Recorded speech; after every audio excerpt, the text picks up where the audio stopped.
Sunday, it might get packed. But we'll just have to see how it goes. So y'all just give us some feedback on the way out if you want cramped with coffee or non-cramped without coffee. That's what you have to do. So, all right. Okay, we're going to get started this morning, and it's good to see y'all. If you don't have a name tag today, it's not your fault. Some of you turned in name badge requests the week before we went on our outreach, and last week we did the outreach, and I knew I didn't have to worry about it. And then this week, with some unexpected stuff coming up, with the expected stuff coming up, I didn't go in and get those made for you. So we'll have everything updated next Sunday morning. We will have our prayer request list updated, and we will have everybody a name tag that needs one. Just remember, the name tag is not just for this class alone. We will be wearing our name tags on Easter down at the Fine Arts Center. So that's a beneficial thing down there. Is somebody down there in case somebody comes in there and finds something? Okay, all right. I think they're drifting in. They're drifting in. Okay, today's chapter is chapter 2. This is today's chapter from the Love and Respect book. It's chapter 2, and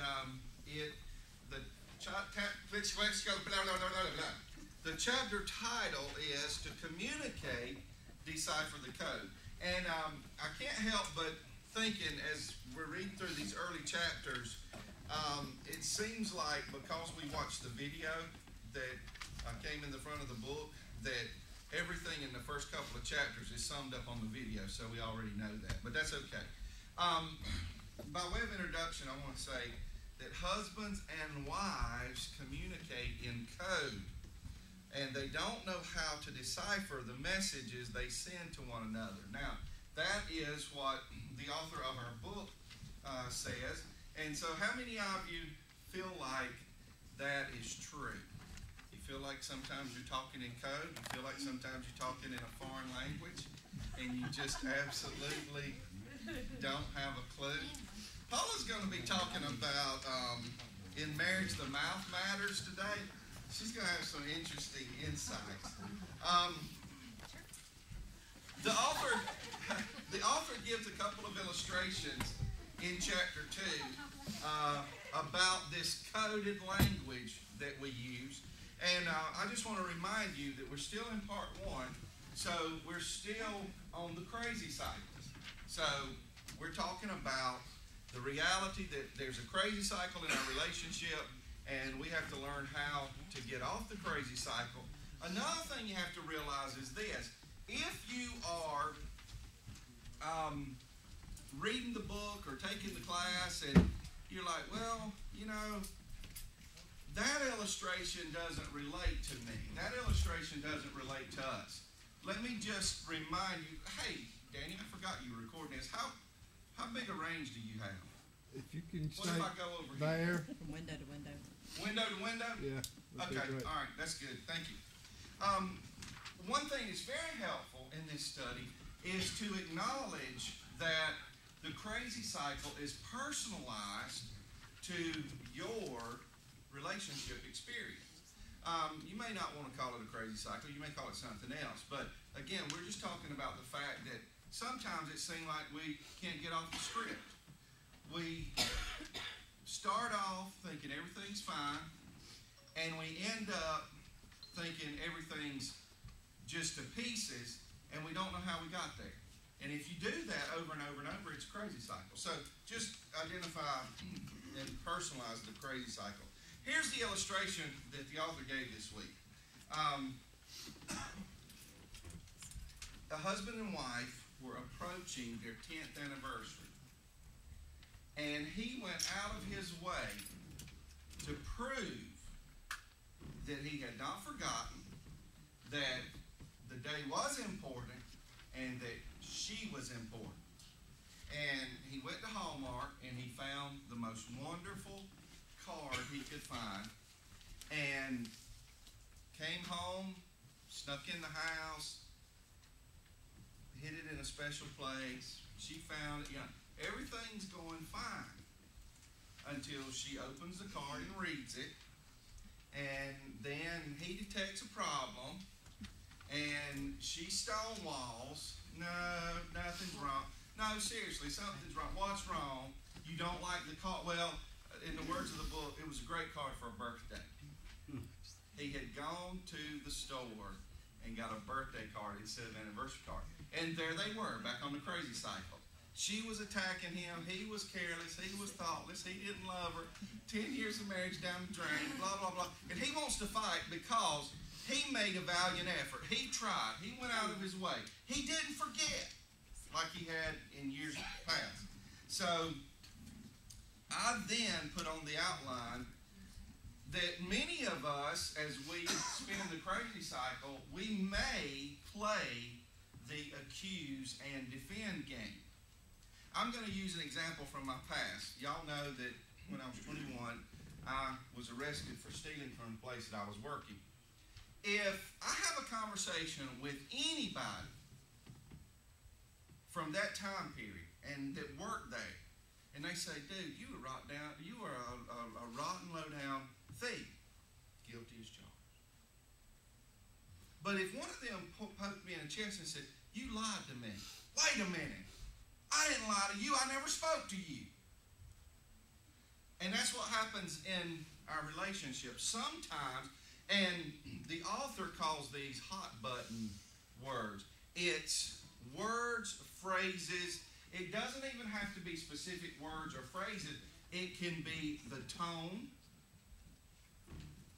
I've used this example in my ministry in the past. If your wife comes through the living room and she has picked out new perfume and you immediately smell it, if you say, wow, honey, are you wearing something new? That's a whole nother story from saying, good God, what did you put on today? One of them's going to get you in a fight. One of them's big trouble. The other one, the other one is, hey, I got a sample at the mall. I thought you might like it. I'm trying it. What do you think? Well, it's not my favorite. I really like the one that you've been wearing. There's 1,000 things you could say in 1,000 different ways. But you see, sometimes the tone can be the hot button. But anyway, Paul's chapter deals with that. The point is, it is the accuse and defend game. Sometimes the way we speak to one another, either the particular words, did you say always sets him off in his chapter? The word always? Yes. Always sets me off. Always sets me off. I never want to have an argument where she says always. You always. Wait a minute. Hang on here. I backed over the dog today. Let's fight about that dead dog right now. When you said always, you brought up the bird that I let out of the cage 15 years ago. And I'm not fighting with you about 15-year-old dead birds. You see what I'm saying? So, we get into the crazy cycle, and we play the accuse and defend game, and a lot of it, it's scripted to us, it's unique to us, and it affects our relationship. You are on the front row, and I'm yelling. That's it. Sit down, Michael. So then we move to the reality or the statement, not so much a reality, but a statement that I have nothing to wear. And so you remember from the video that when a wife says I have nothing to wear, she means I have nothing new. And when the guy says I have nothing to wear, he means I have nothing clean. So again, the whole emphasis is on communication and realizing that we talk in code, we say the same things, we hear different things, we say the same things, we hear different things, we make assumptions about what we've heard, then we try to communicate based on the assumptions that we've made, Then somebody's trying to defend because we've made the wrong assumption, and all of a sudden, what started out possibly a good time ended on the crazy cycle. Here's what we need to remember about the code that we use in communication. We need to, guys, we need to always look across the room. And I'm speaking figuratively of a relationship. We need to always, when we are communicating, we need to look across the room and not look in the mirror.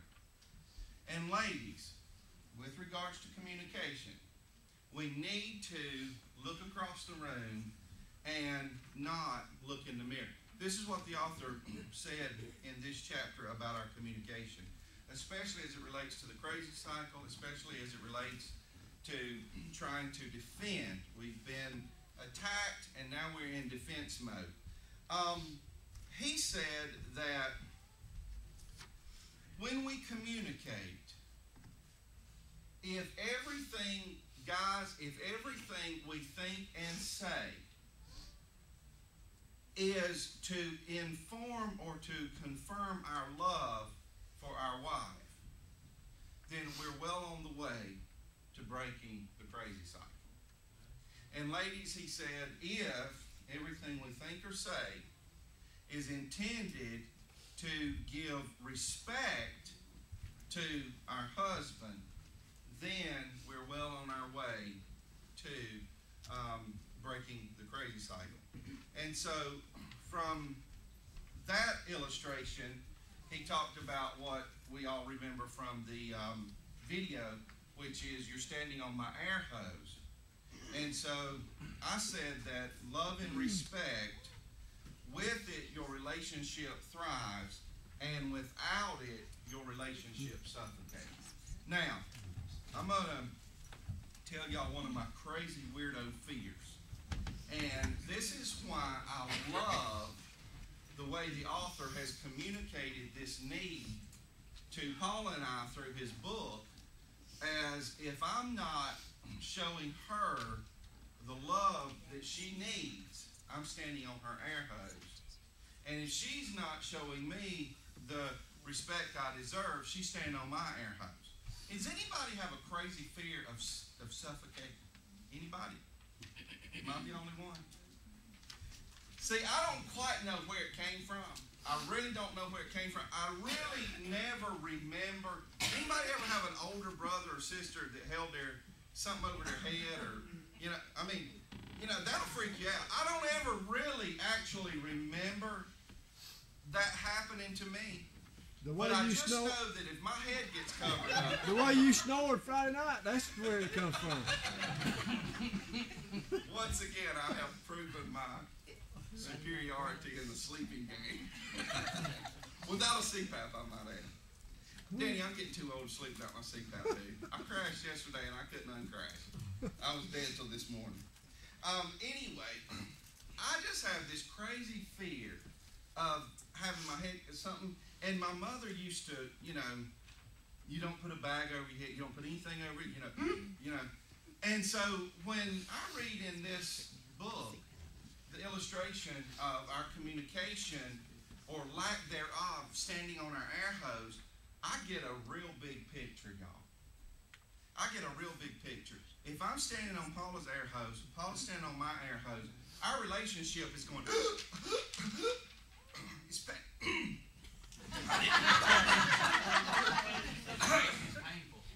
that illustration had a detrimental effect on me. It's struggling. It is struggling. And it is easy to understand why then, we're off kilter. We're not on the same page. The communication is breaking down. And so we need to go ahead and jumpstart. Because the author in chapter 2 gave us a preliminary glimpse on through the book. He said, men, if you will always communicate in thought, word, and deed that you love your wife, then you're on your way to breaking this code. You're on your way to deciphering the code and to getting off the crazy cycle. Women, if you always thought word or deed show respect to your husband, you're on your way. And so, that's what we're sort of doing today. That's our jump start. Now, the book may take us through a slower process, and that is defensible because of this. Guys, y'all are engaged. You're not even married yet. Okay. What I can give you is 22 years of experience. The argument that you will have when you're 22 years old, if it can be a moment, I'm sorry, not 22 years old, when you've been married 22 years, if that argument can be a infant argument, if it can be a fresh argument, if it can be an argument, and you say, okay, why are you telling them that after 22 years of marriage they're going to argue? Don't you know marriages don't argue? Yeah, y'all, hey, I'll tell you what you do. You write your book, I'll buy it, I'll teach it. You will argue 22 years from now after you get married. You will. If it can be a fresh argument, it can be an over-argument. It can be dealt with. But if y'all develop patterns and cycles and habits, and after 22 years, you backed over the dog, but she's still griping about the bird you let out the cage. Hey, that's a 22-year-old argument. Guys, that's what's sad. That's what hurts our relationship. It's not the momentary flash-ups, flare-ups that get us. It's all the baggage that we bring. Why is it that, I didn't take the trash out? Why is it that I have never took the trash out? Why is it that I didn't take the trash out the first week I was married? Because you didn't. She's trying to break the cycle, and you won't. There you go. Okay. Here's how we have to start breaking the cycle. We have to realize what we've been doing. So, I'm going to ask y'all to take the goodwill challenge. Ladies, I want you to look at your husbands, and if he's not here, that's okay. Just repeat after me. Ladies, I want you to repeat after me. I trust your goodwill. I know you love me because you stay.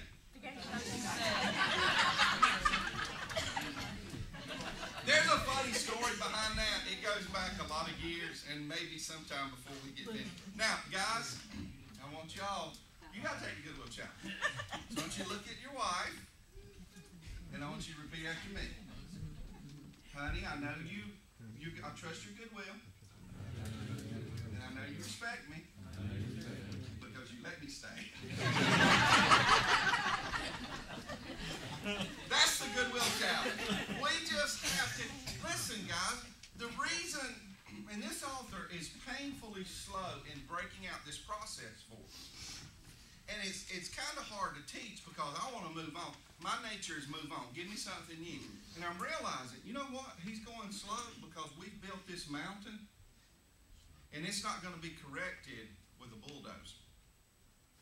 A bulldozer would lead us into a divorce court. It's going to be corrected one shovelful or maybe even a play shovelful at a time. We're just going to have to dig around this thing. And we're going. But if you can remember, hey, he really does love me. Hey, she really does respect me. Then we're on our way. Okay, Code Pink 101. Ladies, when you complain, criticize, or cry, those aren't my words. Those are the authors.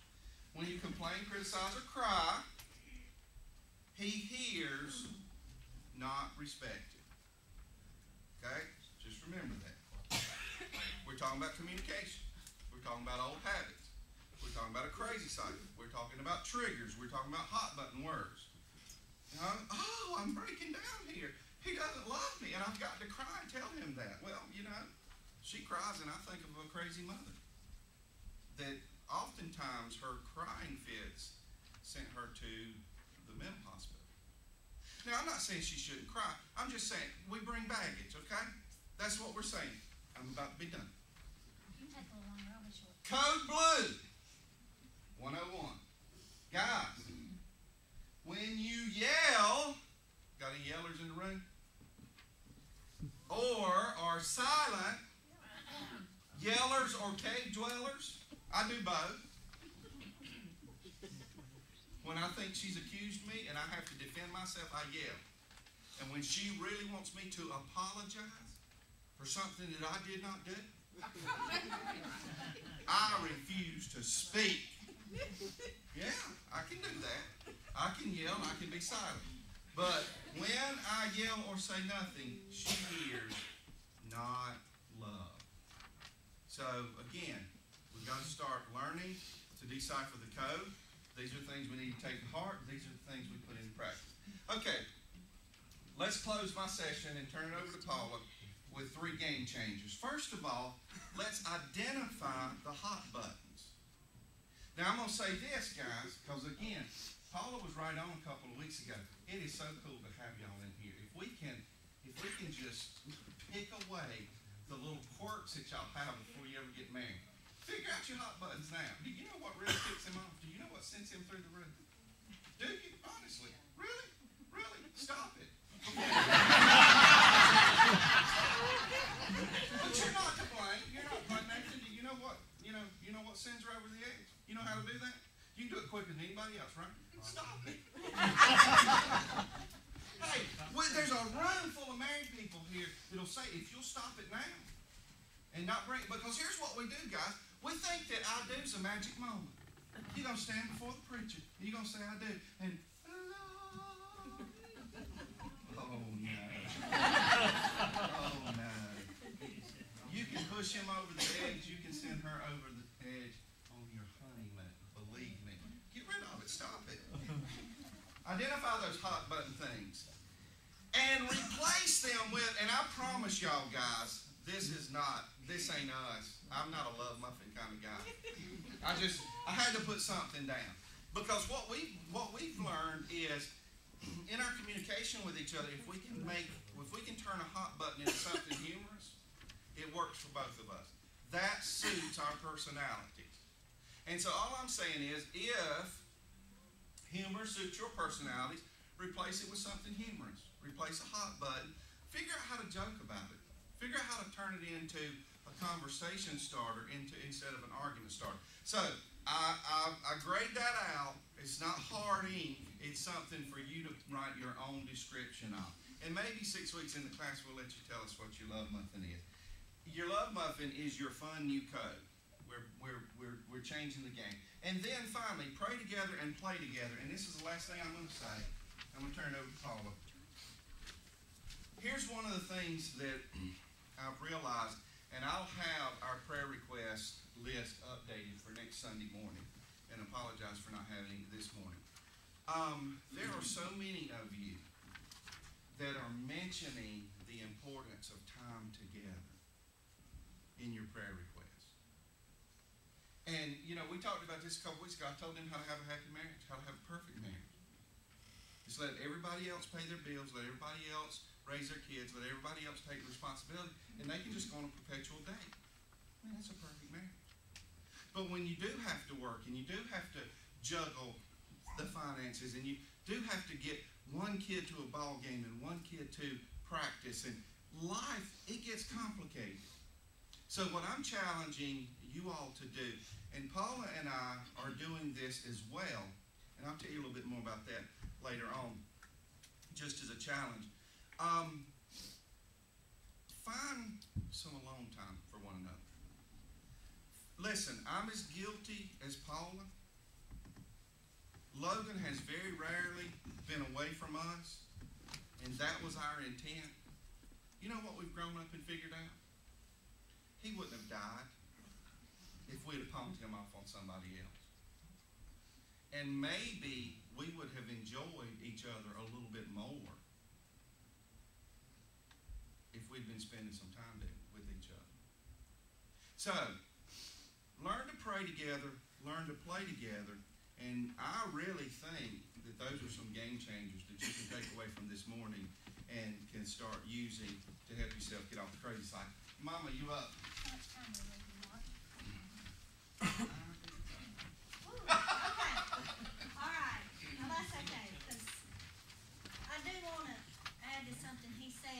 Tell y'all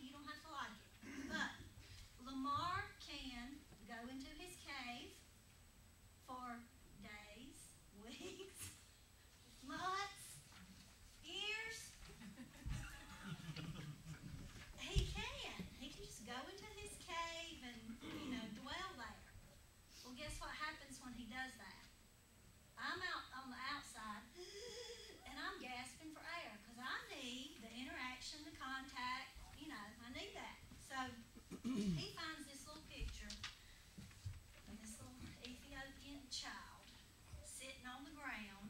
You don't have it to show them.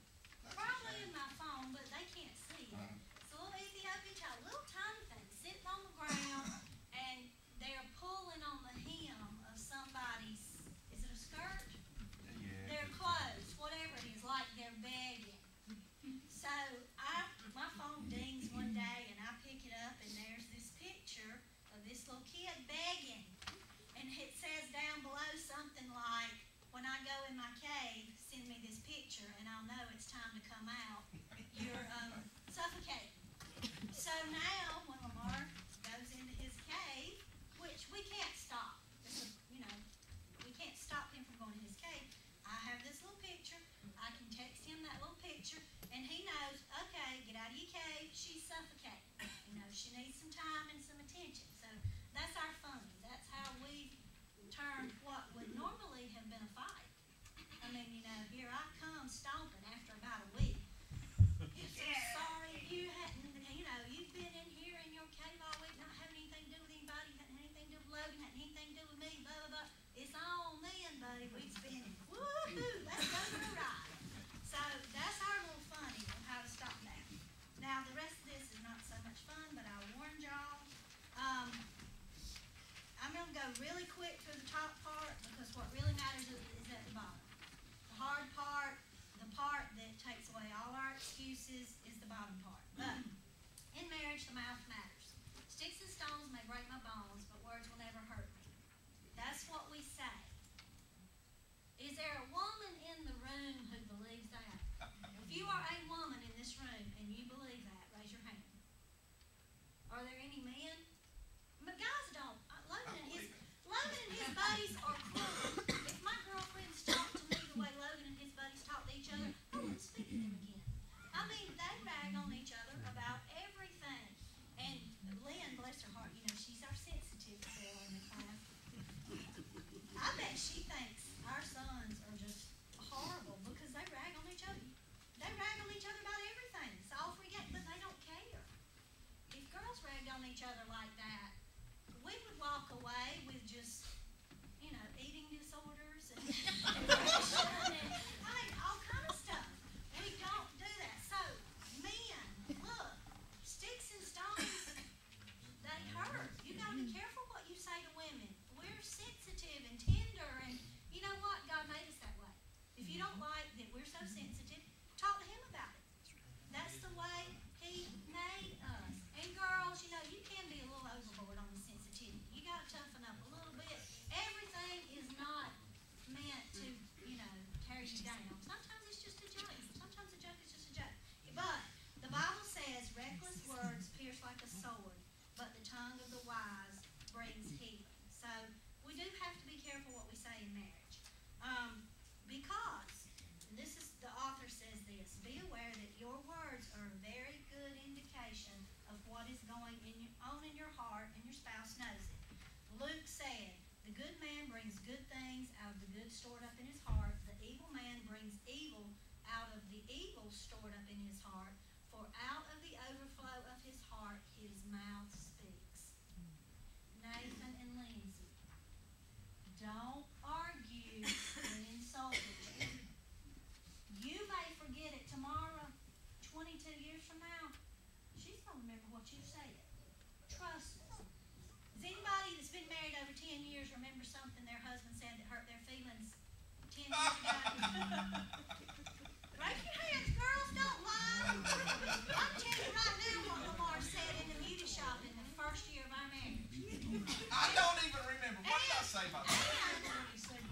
And if I think about it long enough, I'll be mad at him all day long because it was hurtful and it was I hateful. don't remember. I'll tell you when we get home. Go ahead and get your cable. Listen, guys, be careful what you say to us. It means more to us than it does to you, I promise. So, if you can, just watch that. We cannot talk perfectly, but we can ask God to help us talk less imperfectly. And this is what the author said. This guy's a pastor, he's a marriage counselor, and this is what he says about his relationship. We didn't have a rotten relationship, far but we did have our moments every so often. One little word, or maybe a few little words, turned our happy journey into a figure-8 demolition derby, causing us to collide in ways that jarred and bruised us, leaving us a bit frightened by the verbal whiplashes we gave one another. Has anybody ever done that at your house? Hey, listen, we are equally matched in the mouth department. If we want to, we can go at it. And we can get ugly, and we can get mean, and neither one of us can outlast the other one. I mean, if we really want to, we can go at it. We should probably have just bought boxing gloves early on in our marriage and said, okay, let's go, because we're equally matched. Sometimes, though, in a relationship, one person is that way and one person is not. That can be really bad. If the one that, I can take it. I'm a tough girl. I grew up leg wrestling and fighting with boys. So, I can go. But not all women, some women are more sensitive. And, so we have to be careful because these things, guys, they stick. If they happen early on, you remember them later on. If you can just stop, Lamar tried to spin the crazy cycle this week, and we were in the kitchen cooking Wednesday night meal. We were in the church, and he tried to spin the crazy cycle. And Wanda was in the room with us, and he was trying to spin the crazy cycle. And I'm like, I know he's not trying to do this if I don't want it, because I would jump on that thing and we will go. But I didn't. I was good this one time. And we have just recently heard this Miranda Lambert song. Y'all heard it, Mama's Broken Heart? Yes. And somewhere in that song, she says, run and hide your crazy. She's talking about her heartbreak. She's having a meltdown, and her mama's saying, be a lady, hide it, put your lipstick on and act like everything's okay. And she's saying, this ain't your broken heart. And she's letting her crazy fly, letting her crazy show. So Lamar tries to spin the crazy cycle in the kitchen, and I just looked at him and I said, you better go hide your crazy. And we started laughing, and that was the end of it. It was over because we could laugh instead of getting into it. In fact, you don't be in the kitchen if I'm walking. So, but it happens. It's going to happen. It's going to happen. Did I put the verse on here about being perfect? If anyone is never at fault in what he says, he's a perfect man. It's going to happen.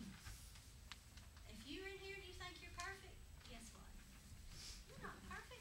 God said you're not. Read it. I didn't say it. I even put the scripture reference so you could look it up if you didn't believe me. You're not perfect. You mess up. The problem is, if I mess up, I want Lamar to let slide. He messes up. We just can't let that slide. And that's the way we are. That's the way we are with each other. That's the way we are pretty much with everybody. But anyway, okay, the good part. And we're not talking about abuse. We're not talking about abusive situations here. We're assuming, and he's assuming, that these are, married people love each other, trying to get along in the world. So when we talk about this next part, we're just assuming, we're not saying if he's knocking you around, girls, we're not saying you got to respect that. You don't. We're talking about, the rest of us. And it's called the rewarded cycle. And look down in the box, and it's on the end. We've done the crazy cycle. I think Lamar's going to do the energizing cycle. We're going to touch on the rewarded cycle. His love, regardless of her respect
what she does or how she acts, if you will be obedient to what God commanded you to do in your marriage, will bless you. I want to be blessed. I want to be blessed. Lamar, he's on his own. If he wants to be hard-headed, he can be hard-headed. He does. I walk the dog. But that was the kick me in the teeth moment for me when we read this. We read this a few years ago. It really doesn't matter how he's acting. God, I stood up and I promised God that I would love, honor, and cherish. We didn't say respect. It just wasn't in our little vow ceremony thing. And that's what I told God I would do. I joke sometimes. People say, "How in the world did you end up with him?" Or no, "How did you put up with him?" And I say jokingly, I stood up in front of God and all my family and friends, and I said that I would. So now I have to. Some days, why am I with Lamar? Because I stood in front of God and said I would, and now I have to. Not really. But find something funny in the beginning. I know y'all developed some bad habits. If you've been married over a year, you've developed some bad habits. Have y'all developed bad habits? Not married yet. Have you developed bad habits? Not yet. Give some time. Y'all working on that? Have y'all developed bad habits yet? Yes? Okay. How long y'all been married? 2 months. All right. There you go. You got 2 months. Start developing bad habits. Find something funny to diffuse the situation. I thought of it the other night. You can have a bucket of water or a can of gas. And Greg, because you're looking at me, I'm going to pick on him. He's got the gas. Sonya she may get up tomorrow and she may nag you all day long. She may text you and nag you over text when she's not with you. You've got a choice. You can take home a bucket of water or a can of gas. And it's your choice. You want to go put it out or you want to go let it flame. Let it blaze. Burn the house down. Let's go. You got a choice. Every day in every situation, you have a choice. Find you a little funny, like our little picture, or our little, I think the author in one of the books says, one of the things they do when one of them, gets a little near the crazy cycle and starts to spin it, the other one will say, "Really, you want to spin this thing today?" And that's their way of stepping back and saying, "Okay, maybe we don't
didn't have them. They're in the pocket.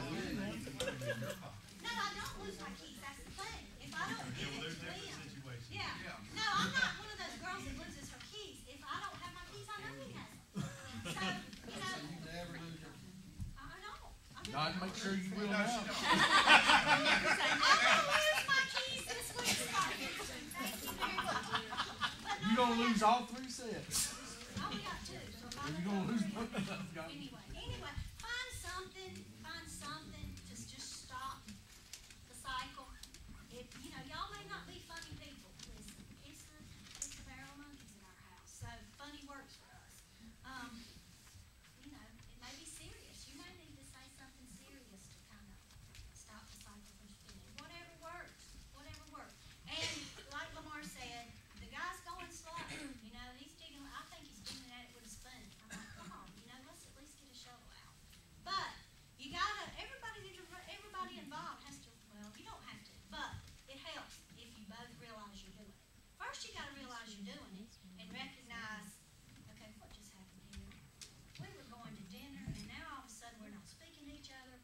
What has happened here? Let's break this down. So I think he's trying to get us to take a step back, pay attention when it happens, and try to figure out, okay, what's setting this off? And then later on, he's going to get into, okay, now we know how to recognize it when it's starting.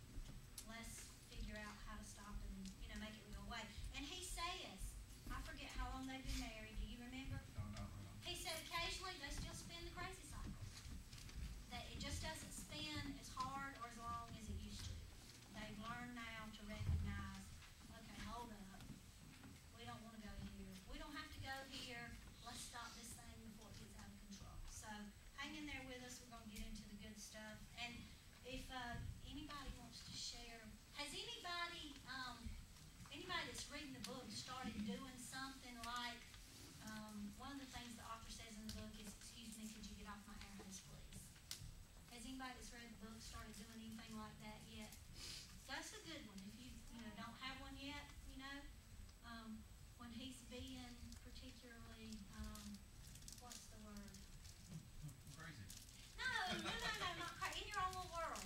Neglectful world. You know, in your mind. He's not paying Distant. enough. Distant, there you go. If he's being distant, just say, hey dude, you're on the air hose. I'm joking.